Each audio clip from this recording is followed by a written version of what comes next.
they never expected to see what the real streets of Tokyo are like, or what kind of everyday things that we are having in Tokyo.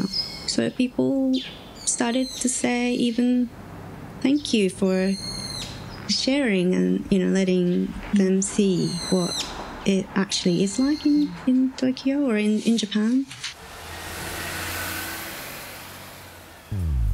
In the Roppongi neighborhood of Tokyo, in an area formerly known as Spanish Village, at the end of what is a dead-end lane is Uguisu shop. My name is Hikaru Komura. I'm maybe more known as Hiki, which is my nickname. I am an owner of a store called Uguisu, where I sell a selection of products made by Japanese artisans, independent artists, and small makers from Japan to the world through my online store and my physical store. Hiki has opened the store just for us this morning. She told me in advance that 11 a.m. is the best time during the day for sunlight in her shop, and she's right, I can tell just walking down the street.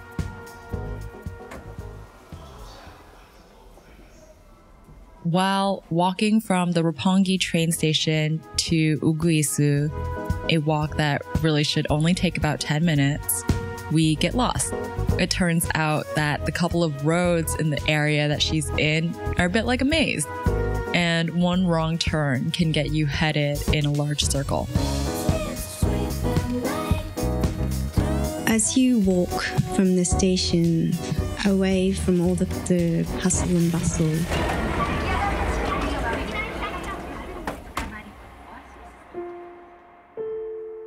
all of a sudden you would find this very quiet and quaint little corner that you probably hadn't expected to see.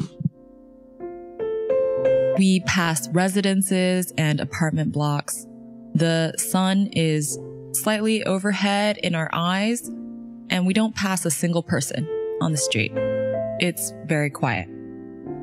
We know we've found the right spot because Hiki has thoughtfully set out her shop's small A-frame sign on the sidewalk for us.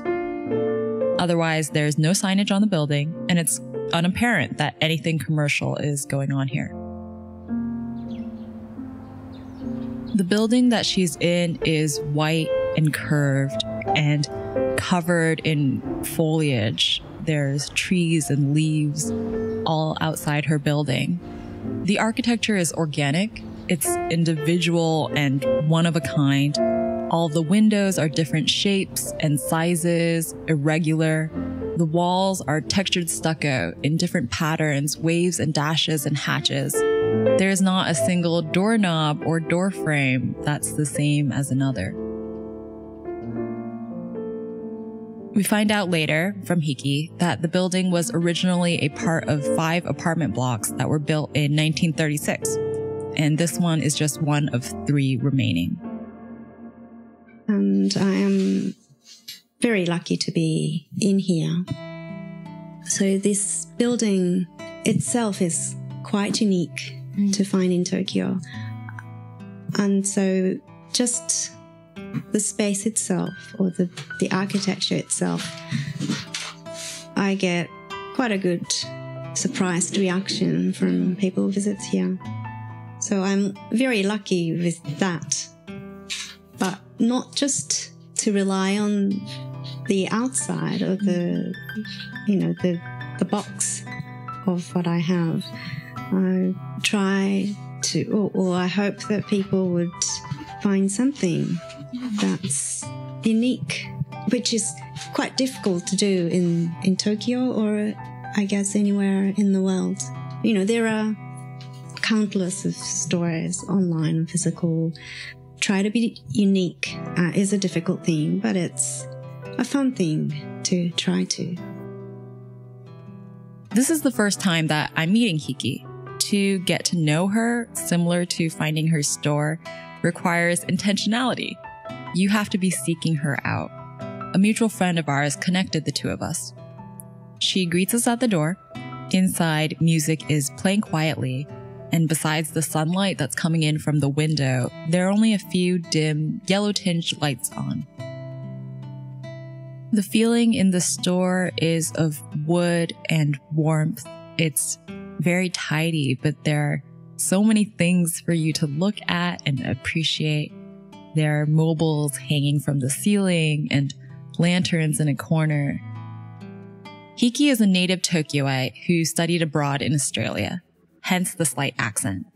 In 2009, after moving back to Tokyo, Hiki started a blog in order to keep practicing her English since she hadn't found any opportunities to do so since returning from Australia. Soon, she started to gain readers from abroad who were appreciative of being able to see what Tokyo really is like and to learn about the daily experiences of a local. Besides leaving kind comments, her blog readers would ask questions, often about things that they saw depicted in the photos Hiki used in her posts. Perhaps Hiki would post a photo of her desk and they would be curious about one item or the other, a pen, an envelope. Hiki would respond with links and details regarding how readers could go about purchasing these items. I used to, find links to the websites or for the shops that I had bought them or the shops that carry them and send the links to people who asked me questions. But they would all say it's all in Japanese and they don't know how to buy it. Or even if they could ask the stores in English, they would say we don't ship overseas. So I thought, well, I could maybe quickly create a little online store so that people can buy those things that they want to. And honestly, I never expected it to be a business. It was something that it was something that was along on the same line as my blogging or just sharing stuff. This was during a moment in time where there weren't that many people writing and communicating in English from Japan yet. But increasingly, people outside of the country were fascinated with Japanese culture. We in Japan always tend to think that people outside of Japan would not be interested in things that seem ordinary to us. From my blog and from my readers, I learned that all the daily things or just ordinary things which are ordinary to us are not always ordinary to other people. I think it is changing now. In Japan, we are more starting to focus on traditional things. The Japanese crafts, artisan-made things are becoming very popular now, and we know that they are recognized by people from outside of Japan.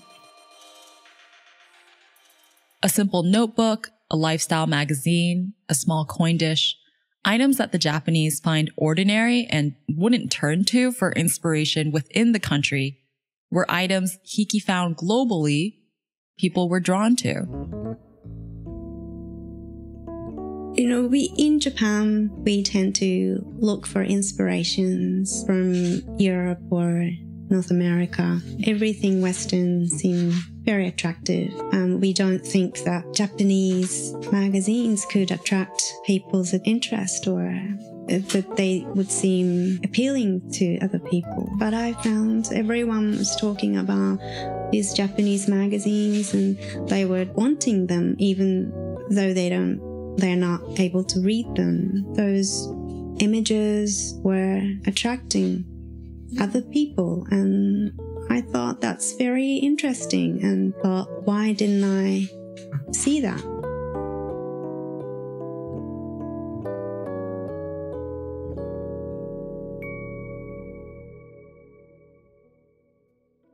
Hiki has friendships with artisans and craft makers in Tokyo and the greater area around the city. She seeks out items that are Japanese-made, that have cultural significance or special stories. Things that she deems were made with care and thoughtfulness.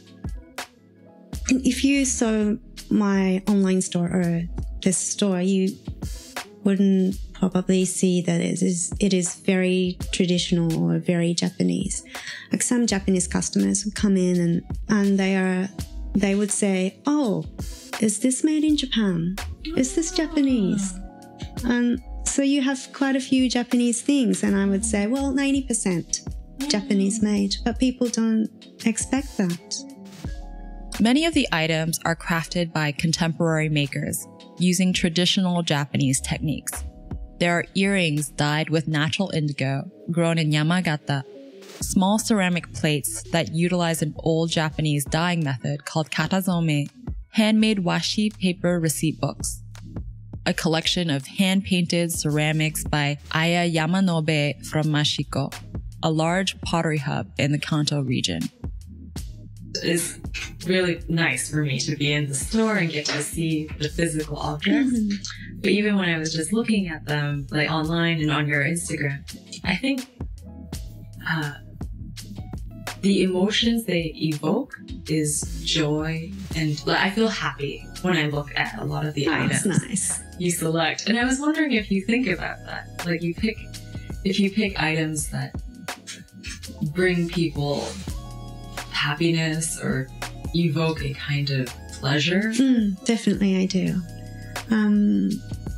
When I'm buying something, I always want something that would add a tiny bit of happiness or joy to my day.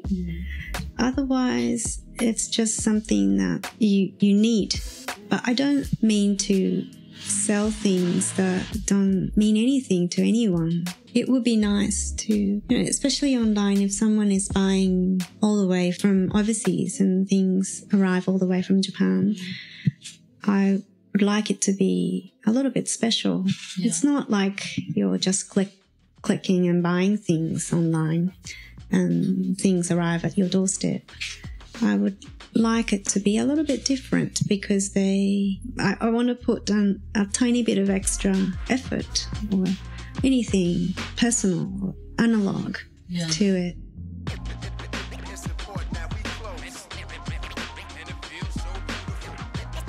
I asked Hiki if she thinks of herself as an advocate for Japanese culture and the art of handicraft, because that's how I saw it.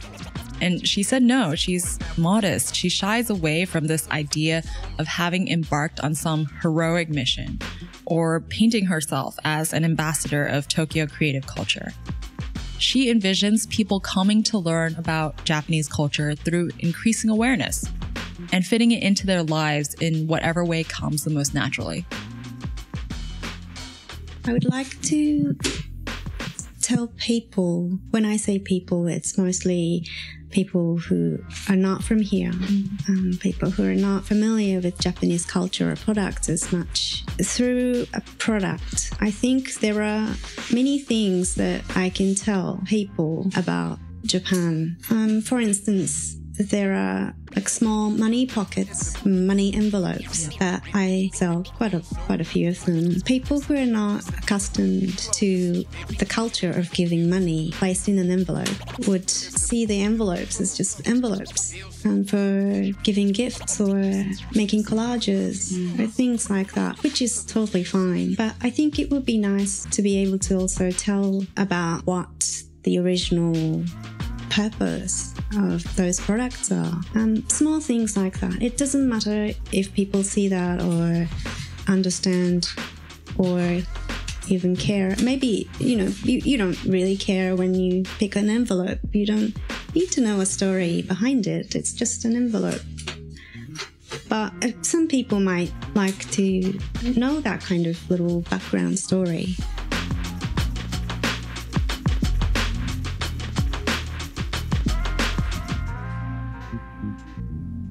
Hiki, through the way she has envisioned and runs Uguisu, gently makes people knowledgeable about Japanese culture in items where it might not have been apparent. Beyond that, Hiki also seeks to highlight the human behind objects and systems. For example, before sending her wares out, Hiki hand wraps most of the items she ships from Uguisu in gift wrapping paper, made by Natsuko Kozue. I think it's nice to try and see that there's a human behind an online store.